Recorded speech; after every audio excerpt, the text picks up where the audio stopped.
खरं प्रेम. एकदा एक मुलगा त्याच्या प्रेयसीला चॅलेंज करतो की एक पूर्ण दिवस तू माझ्याशिवाय राहून दाखवायचे. मला फोन, मेल, मेसेज काहीही करायचे नाही. जर तू असं करून दाखवलेस तर मी तुझ्याशी लगेच लग्न करेन. मुलगी म्हणाली, खरं तर मला एक क्षणसुद्धा तुझ्याशिवाय राहायचे नाहीये. पण तरीही आज तू मला चॅलेंज केले आहेस म्हणून मी एक पूर्ण दिवस काही कॉन्टॅक्ट न करण्याचे चॅलेंज स्वीकारत आहे.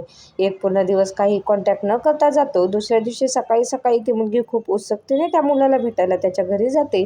पण घरात पोचताच ती तिच्या प्रियकराची पांढऱ्या शुभ्र कापडात ठेवलेली व वरती हार घातलेली बॉडी बघते आणि तिला एकदम खूप मोठा धक्का बसतो. तिला हे असं कसं झालं, का झालं काहीच कळत नव्हतं. रडावेत अश्रूंचा पूर येईल, शांत तर राहता येतच नव्हतं. कंठ दाटून आलेला सर्व आठवणी डोळ्यासमोर एका क्षणात उभ्या राहिल्या.